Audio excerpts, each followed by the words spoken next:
bango-bango talaga ng Pride with Fabcon. Dahil ayon sa research sa Metro Manila, halos 80% ng mga misis mas gusto ang bango ng Pride with Fabcon kesa leading brand even after 24 hours. Kaya mga misis, tuloy-tuloy ang bango ng Pride with Fabric Conditioner. Alam niyo ba kung bakit number 1 ang smart dishwashing sa paste? Kasi napakarami ng mga misis ang nakakadiskubre ng galing nito sa pagtanggal ng sebo at bakterya. In fact, ayon sa lab test, ang smart dishwashing paste may over 80% more cleaning power kesa leading liquid brand. Kaya mga misis, lipat na sa smart dishwashing. Tanggaling-galing! At yan ang mga produkto ng ACS! Hey! Tambalan na! At eto na sila, ang nag-iisang masugid na tagahanga ni Nicole Yala. Chris Chuper! Kasama ang nag-iisang diehard fan ni Chris Chuper. Nicole Yala! Dear Nicole and Chris. Dear Nicole and Chris. Dear Nicole and Chris. Dear Nicole and Chris. Magandang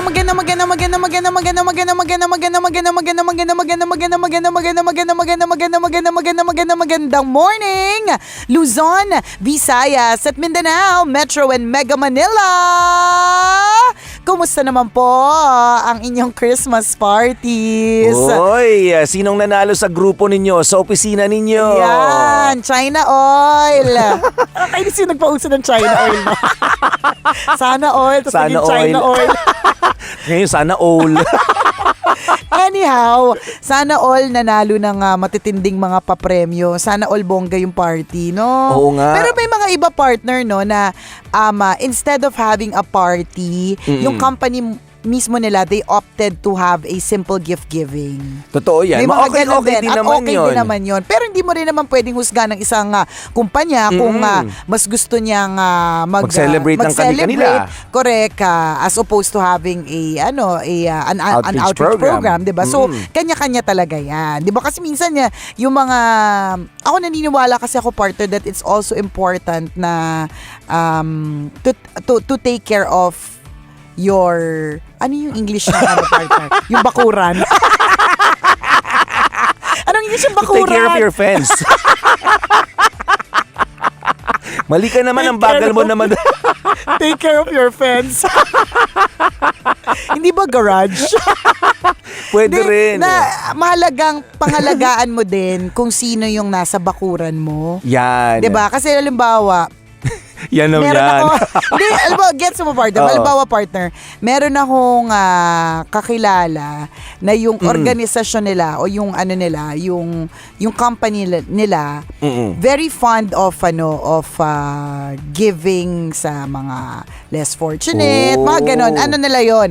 Part ng kanilang CSR, yan, okay. 'Di ba? CSR. Hindi lang pagpasko partner. Basta parang in a year, may ilan silang mga activities para sa less fortunate may ganon. Mga advocacy sila. Meron, ganyan. Part nga ng kanilang CSR, yon, Corporate Social Responsibility. So, pero meron siyang isang empleyado na hindi naman nagreklamo, pero nagtanong. Parang sinabi sa kanya, dun sa isa sa mga managers, sinabi dun sa pinaka big boss, na ang sabi niya is, baka lang hindi alam ni sir na sa mismong kumpanya niya, maraming mga hirap. Maraming mga hirap, maraming mga hikahos din, maraming mga hindi rin na pinoproblema din, corrected din, by pinoproblema din yung pamasahe, yung mga ganyan, ganun, 'di ba? So yun yung sinabi niya at nakarating dun sa pinaka big boss. Tapos yung big boss nag-isip, hindi naman sa wala ka nang pakialam sa outside world, kundi syempre, ito yung sinasabi ko partner na alagaan mo kung ano yung nasa sarili mong bakuran. Tama. Tingnan mo muna kung ano yung pwedeng ayusin muna yung mas malapit sa'yo. Oo, correct. Bago ka lumayo. Yes. And so, ang laging nangyayari partner, dati kasi ang Christmas party nila parang mema-mema lang, may kainan, ganyan. Tapos mag-exchange gift, sila din. So, gastos din nila. Parang wala masyadong paraffol, mga kung anok-anok lang. Ginandahan na niya.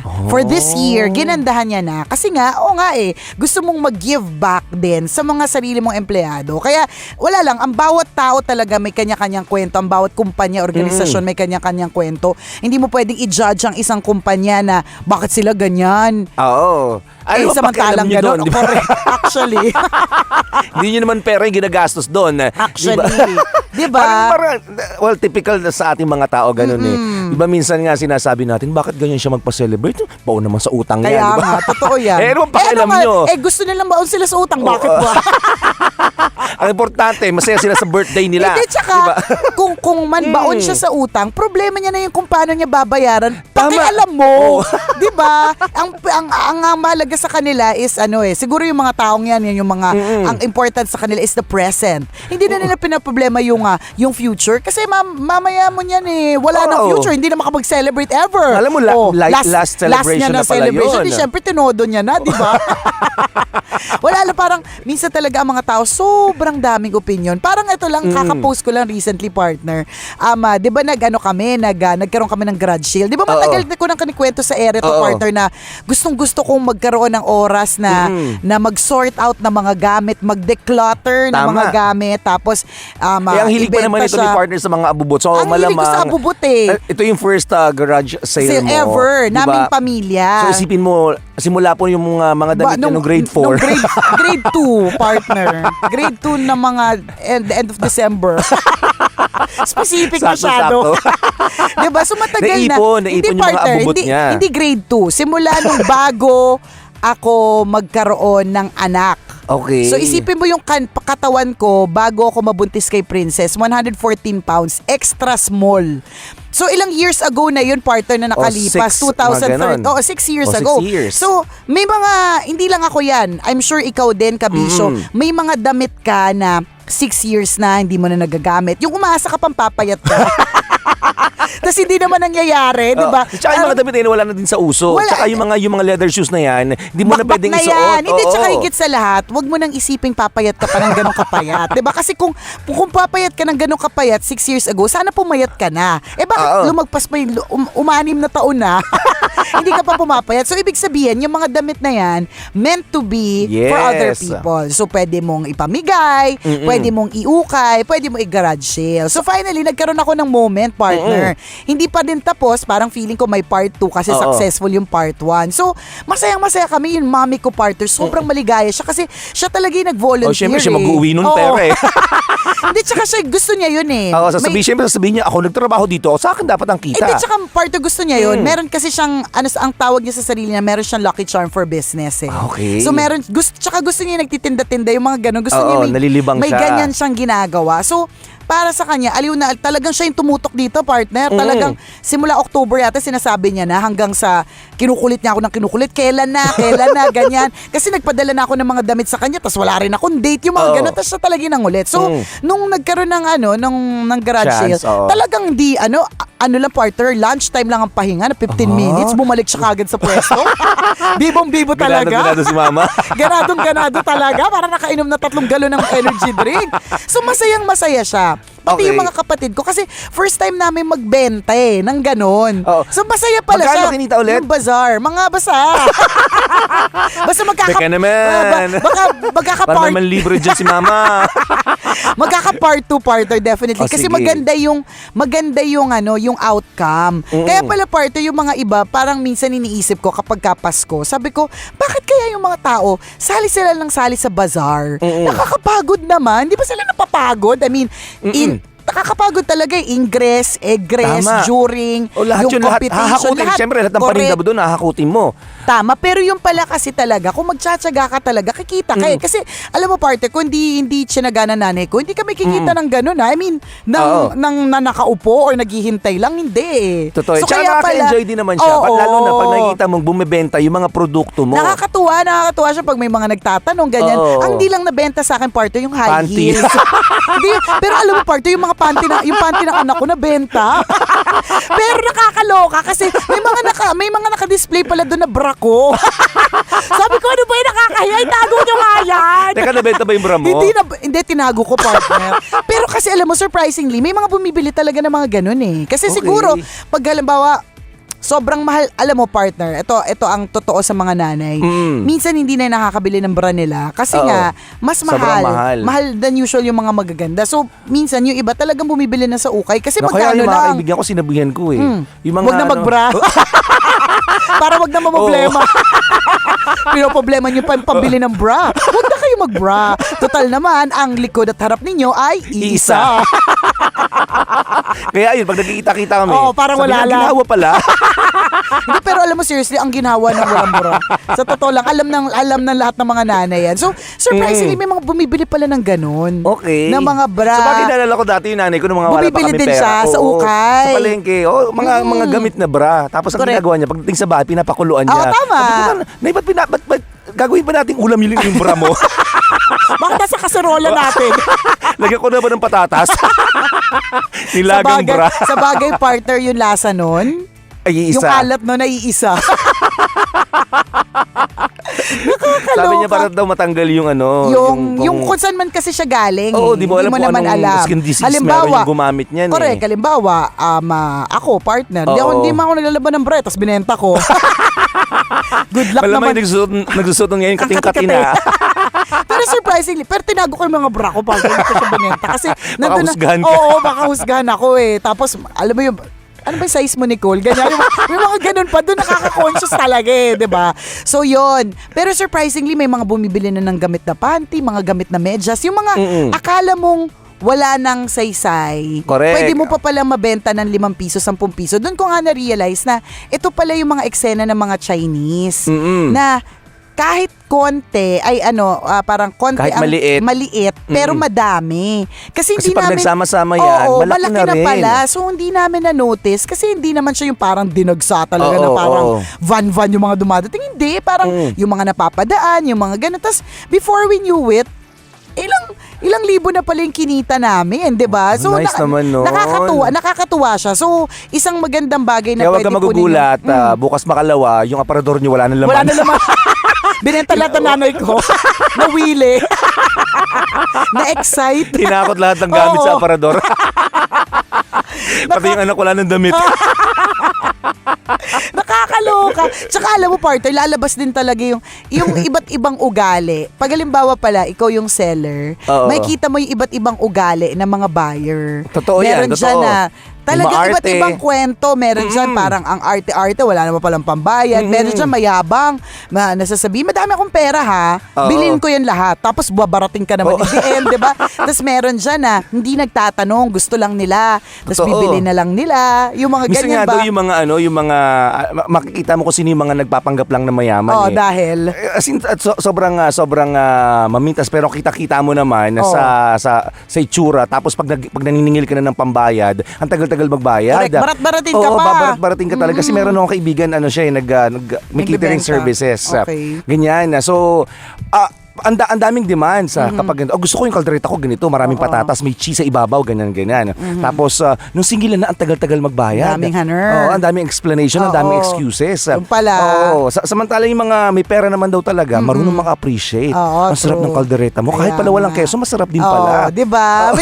May kilala mo ganun talaga yung mga customers. Makikilala mo talaga yung customers. At doon ako aliw na aliw. Oo. Meron dyan na nagtiyaga talaga siya. Talagang paulit-ulit siyang kuha ng kuha. Tapos paulit-ulit niya ding sinasabi na yung labada niya, kasi naglalabada daw siya, doon lahat napunta. Tapos sabi ko, okay lang po yun kasi sa anak niyo naman po na napunta yan. At kung meron man po kayo mabili na damit para sa sarili niyo, okay lang din naman yun na bilhan yung sarili. Tama, Diba? correct. At ang na-realize ko lang, partner, walang bumili ng high heels ko. Ewan ko ba? Siguro Baka masyado nung sinuot matataas. nila. Oo, yung magbubuhay silang buhay. Kasi ang high heels ko, Hindi nakita nila may fungi. kaya walang bumili. Kakatina ko neto. May alipong nga pala may-ari. Yun, actually, alam mo, partner, nabibilib din ako sa mga bumibili ng sapatos ng second hand. Kasi Oo. hindi mo alam yung Totoo yun. Hindi mo naman Yung dumi din ng alam paano yung nagsuot. dumi. alam mo ba, partner, nakabili na ako ng second hand na branded na shoes. Okay. Sa isang very sikat na artista. Tapos, ang nakakalurky dito, partner, hindi man lang in-effort na linisan kahit papaano Nung yung binenta, is-isin. yung hindi na is-isin kasi baka masira partner Oo. eh. Yung mismong yung talampakan, Ay, madumi may mga pa. libag pa. Alam mo kung sino to. May footprint sa isip. May mga dumi pa partner. Alam mo kung Talaga? sino to. Sino? Ayun, dumi ng paa niya. Di ba yaman-yaman niya?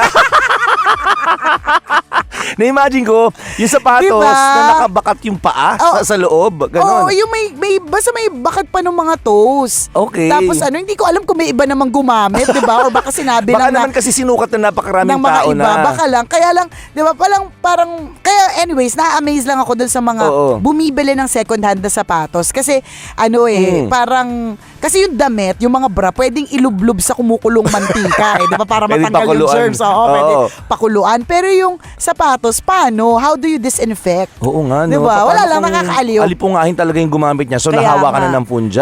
Oo. Ay, naku, huwag natin sabihin to. Baka wala nang bumili next time. Nakilatis naman agad nila. Hindi, walang bumibili ng heels ko. Palibasa siguro, hindi naman kasi lahat kaya rin ng mga ganong mataas. O, kasi- Pero ang madaming naghahanap lagi, mas nauna pang naubos yung mga sapatos ng asawa ko eh. Ang tataas kasi ng mga takong mo. Oo no? nga eh, yun na nga Ano eh. po kasi yung stealth po kasi Oo. sa kanya. Alam mo na, dati kong dati kong Dating yung... member ng ng steel Magic pack, Group. oo. Yung sa pag-children's party, ganun po katas yung heels ko. Ay, nakakailiw lang. Wala lang, siguro, katas nag-decide kaming family partner na to make it a yearly thing. Okay yun. Oo, at okay yun. Tapos na-realize So, ang luwag ko na ng nga, bahay nyo ngayon kasi ang Hindi pa rin. dami yung gamit sa bahay. hindi pa rin, partner. Hindi naman natanggal yung mga sopa eh. Paano luluwag?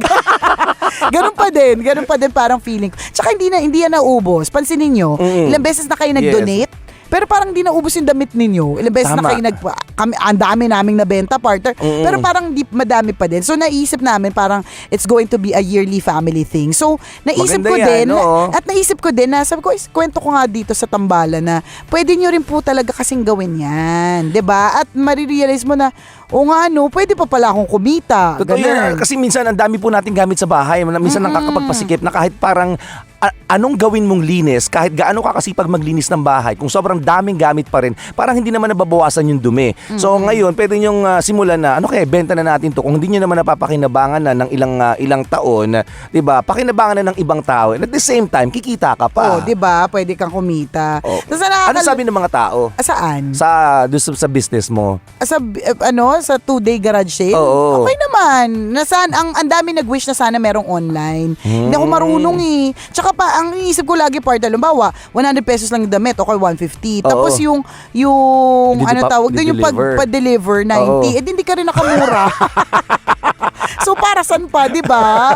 So parang yun yung mga iniisip ko, pero ang dami rin kumikita ng online na wala silang Yes. physical na ganyan, Store. na store na yan na magrerenta ka pa ng lugar pero nakakapagbenta. Pag-iisipan ko yung online na yun next time sa dami ng mga gamit-gamit namin sa bahay. Pero alam mo yun lang yung nakaka-lurky partner. Parang maligaya nga kami. Tapos naisip namin na parang this is going to be a yearly family tradition. So yung anak ko tuwan-tuwa siya pag nakakabenta. Magandang naumpisahan eh. Oo, magandang buena mano. Oo. Pero may mga ibang tao pa rin na magko-comment ng di maganda. Nakakaloka yung... Ano sabi nila? Pinost ko yung parang, punta po kayo, ganyan. So sabi nung Esa, pag ako ganyan ang mga blessings ko, i-share ko na lang yan ngayong Pasko sa mga mahihirap. Sabi. Masarap kasi sa pakiramdam na may tao kang mapapasaya ngayong Pasko. Yun yung sabi. Tapos sabi nung isa, ibig sabihin nyo po ba na imbis na ibenta nila Nicole, dapat dinonate na lang nila sa mga nangangailangan? Tama naman po yun. O kaya yung kikitain ni Nicole, i-donate niya na lang sa mga nasalanta ng bagyo. Tama po yun, di ba? Patol mode ako, part of pinost ko. Nakakainis yung gano'n na parang, okay. Ano Lahat pakialam nyo? Para tsaka yung mga Pilipino, ewan ko mga Pilipino o tao in general, ano ba tayo? Bukod sa texting capital of the world, comment capital of the world ba tayo? Ano ka ba? Grabe yung comments, parang, okay, Tayo perfectong tao. ang perfecto Oo. talaga, okay, di wow. Di ba parang, yung sasabihin ka na dapat sa halip na binenta nyo na, dinonate nyo na lang sa mahihirap. Kakainis yung ganun. Di ba, alam mo, gets mo part na parang, Okay. Anong gusto mong sabihin? Hindi ba, parang hindi mo alam yung kwento namin, hindi mo alam yung pinagdaanan namin, hindi mo alam, wala kang ano alam. yung nangyayari, kung bakit ginagawa yung garage sale na yun. Naiinis lang ako din sa sarili ko, partner, kasi alam ko naman, sabi nga ni Taylor Swift, shake it off. Oo. Kaya lang, may mga bagay na parang feeling ko kailangan ko rin lang idepensa. Diba? Kasi, hello, yun lang masasabi ko, hello. Natamad na ako mag-explain, kaya, hello! Bakit ba kayo ganyan? Oo. Walang pakialamanan ko anong ginagawa ng tao. Oo. Hayaan nyo. Diba? Di tsaka naisip ko lang, partner, yung mga heels ko nga hindi nabenta sa mga normal na mga individual eh. Ibibigay ko ba yung heels sa mga nasalanta ng bagyo? Parang katulad yan ng isang kong kakilala eh. Dahil lang wala siyang mapagtambakan ng wedding gown niya. Dinonate niya ba naman sa sa nasalanta ng bagyo? Sabi ko, mag-wedding gown ba sila? Bakit? Alam, parang... So, ganun tayo mambash eh. Ganun tayong magsabi ng hindi maganda kaya nga, hindi ko nga maintindihan. Sa ibang tao. Kaya nga, alam mo, partner, hindi ko nga maintindihan kung hindi lang tayo nag-iisip bago tayo mag-post. Or talagang wala lang talaga tayong puso na sobra na nating open with anong tawag dito, with commenting that we don't even consider if the person who will read it will get hurt. Tama. Diba? Wala yung freedom natin. Wala na eh. Dahil to sobrang... speak out. Parang wala na limitless na siya. Correct. Ang laya-laya natin wala na siyang boundary. Oo, wala eh. Na lahat ng gusto nating sabihin, Sinasabi na natin ngayon. Na hindi ka nag-iisip kung hindi na rin tayo natatakot. Kaya nga hindi ka man lang nag-iisip na makakapanakit ba yung sinabi ko. At hindi magandang epekto yun sa sistema mo. Kapag nasanay ka na hindi mo namamalayan na nakakasakit ka pala ng ibang tao, hindi maganda ang kalalabasan nito. Parang, kunyari, may nakita ka nag-post na ganyan, tapos sasabihin mo, pangit-pangit naman pala ng ng itsura mo, di ba? Filtered lang yan. Oo. Ang kinis-kinis mo pero hindi naman totoo yan. Mga ganon. Mga ganon, sanay na. Nakakasakit tayo ng damdamin ng ibang tao. Correct. At pag nasanay tayo ng ganon, hindi na maganda magiging epekto. Paano kung lahat, 1 milyon tao yung nagko-comment ng ganyan araw-araw? Diba? So masyado negative. Siguro, hindi naman kasi natin maalis na yung social media eh. Lagi ko sinasabi to, lagi sinasabi ng Tambalan, kasalanan yan lahat ng social media. In a way, it is true kasi nga, freely you can comment, freely you can hurt other people. Pero dahil nga, ang social media ay nandyan na, wala tayong magagawa, diba? Pero sana isa lang reminder na think before you click. Alam mo, hindi ko alam kung sino nagpasimuno ng linyang yan, pero it's very, very powerful. Yes. Think before you click. Yung tinatype ko ba na ito, makakatulong ba ito dun sa taong makakabasa o hindi? Correct. Kasi kung hindi rin lang naman siya makakatulong at hindi rin naman kami close at hindi ko rin naman siya pinakakain, 'di ba? Wag na lang mag-comment. Wag na lang kasi hindi maganda eh. Tama. Ay nako, mga tao talaga.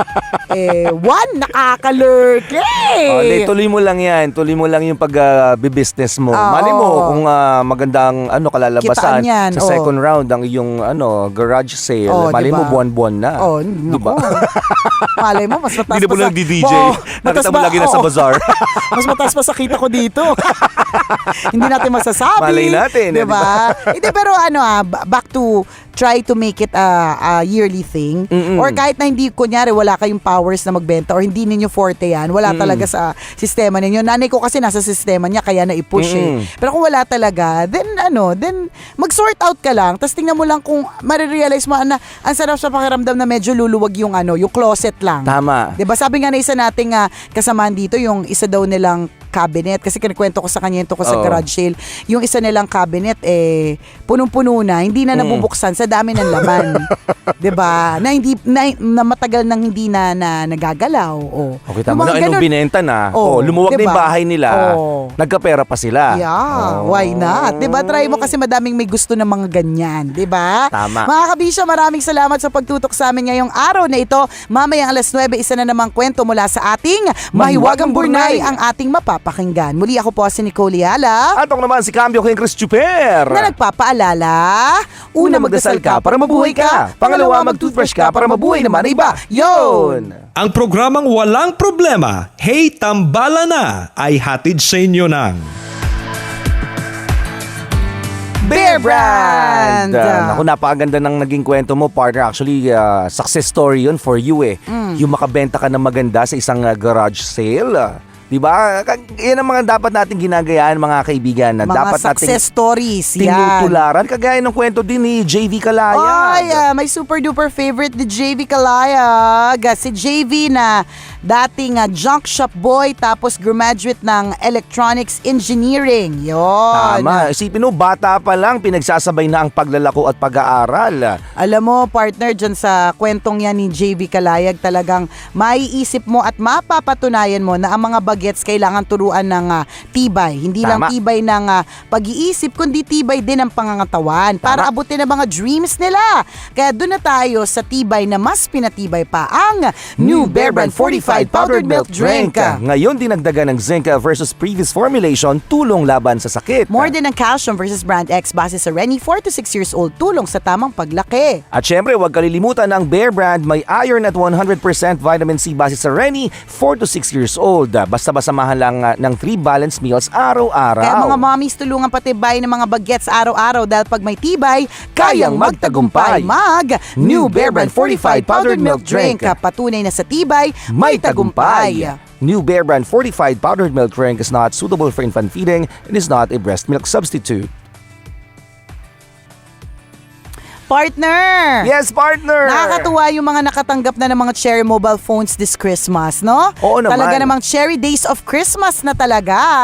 Ikaw din, Kabisyo, kung gusto mong magkaroon ng magandang units ng Cherry Mobile, we suggest subukan mo yung Flare S8 nila. Corrected by yung Flare S8 series, mga kabisyo, meron pong 3 iba't ibang variants. Nandyan yung Flare S8 Pro. Flare S8 Plus. Nandyan din yung Flare S8. Basta kung interesado ka, punta ka lamang sa pinakamalapit na Cherry Mobile Store sa inyong lugar at hanapin yung Flare S8 series. O di kaya naman, pwede nyo i-check out ang kanilang Cherry Mobile's official social media accounts para sa iba pang magagandang phones. Cherry Mobile, experience intense. Always your number one FM radio station.